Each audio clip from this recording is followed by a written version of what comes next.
What's going on, everybody? So, the NFL season starts back up this week with the defending Super Bowl champion Kansas City Chiefs playing host to the Houston Texans Thursday night at 8:20 p.m. Eastern Time.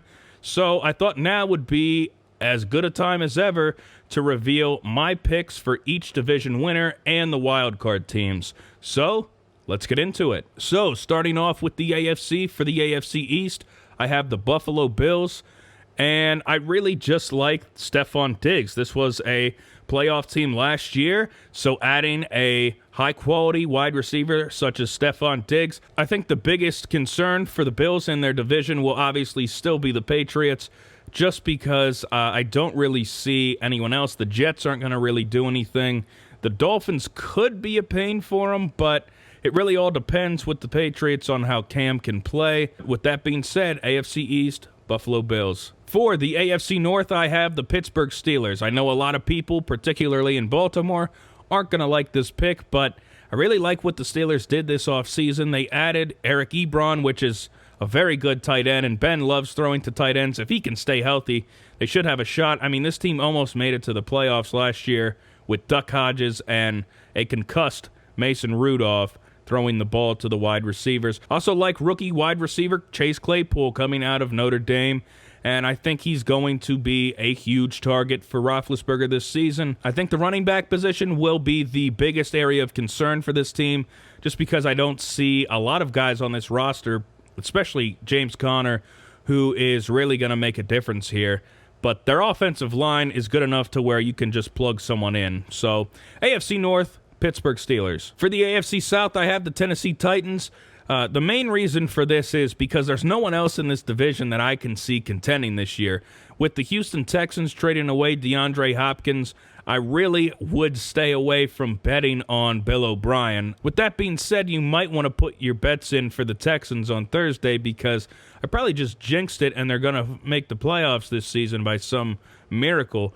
But also, the Titans just added Jadeveon Clowney, which is going to add to that already potent defense that they have. They have one of the best defenses in the NFL, and even if Clowney is a bust, it's whatever. I mean, there's someone else who can come in and pick up the slack for the Titans. So, AFC South, Tennessee Titans. AFC West, I don't think I need to talk much about this team. I have the Kansas City Chiefs. They are probably the most complete team in the NFL. No one's going to touch them in this division. It's going to be a runaway for the Chiefs. Now, moving on to the AFC wildcard teams, getting the top wildcard spot this year will be the Baltimore Ravens. They have too many offensive weapons. I do think that Lamar Jackson's going to come back down to earth this year. I think towards the end of last year, teams were figuring out how to play him on defense. But they also have a lot of wide receivers that Lamar Jackson can throw to.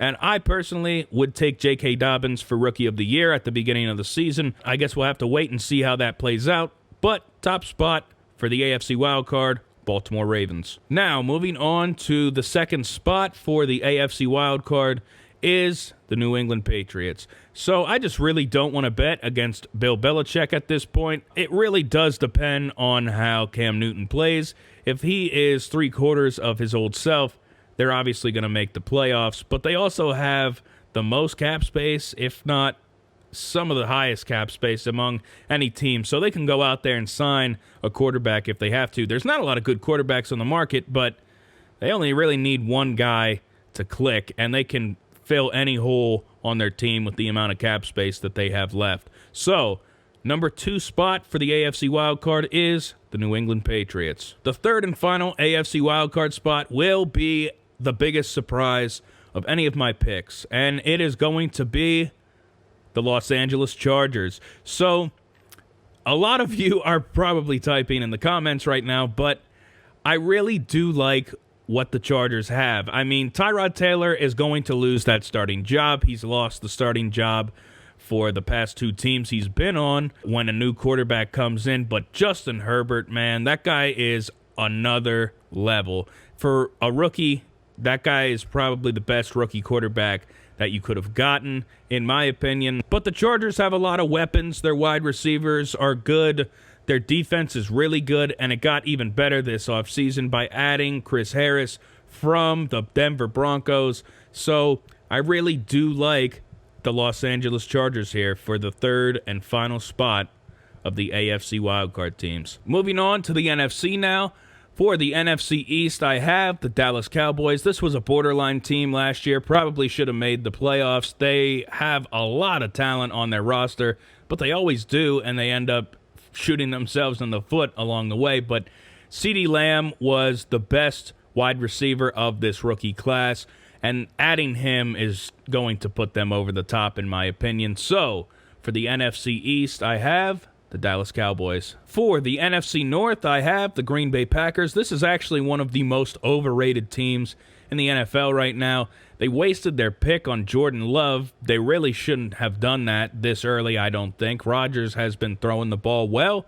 I see no signs of him regressing at this point. It's possible he could just because of his age, but don't like the pick. But there's also no one else in this division, so the Green Bay Packers have to win this. So, for the AFC North, I have the Green Bay Packers. Moving on to the NFC North, I am going with the New Orleans Saints. Drew Brees. You can't bet against them at this point. I'll take Drew Brees over Tom Brady right now. They also added Emmanuel Sanders at wide receiver, so that's another weapon that Brees is going to have to throw to. And also, Alex Anzalone's coming back at middle linebacker, so their defense is going to be shored up, and I think it's going to be one of the better defenses in the NFL this year.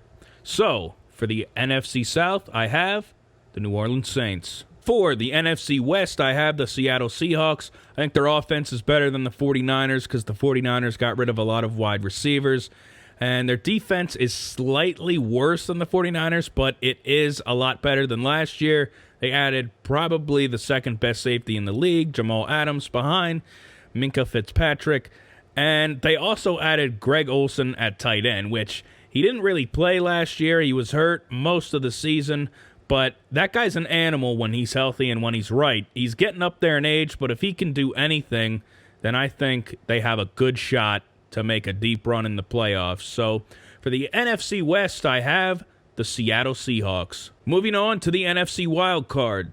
The top spot in the NFC wild card is going to be the Tampa Bay Buccaneers. This team has too many weapons. They're literally signing every single guy who gets cut towards the end of camp. They just signed Rosen. They signed Fournette before this. They have too many offensive weapons to not make the playoffs. Tom Brady really can't throw the deep ball. At least he didn't last year. He was only throwing short to mid passes, mostly slant passes, but their wide receivers are so talented that they can make those slant passes into something special. So the number one NFC wildcard seed will go to the Tampa Bay Buccaneers. For the number 2 spot for the NFC wildcard, I have the San Francisco 49ers. They have the best, if not second best defense in the entire NFL. And their offense, I don't know how it's going to be, honestly, but Jimmy G is pretty good if they let him throw the ball.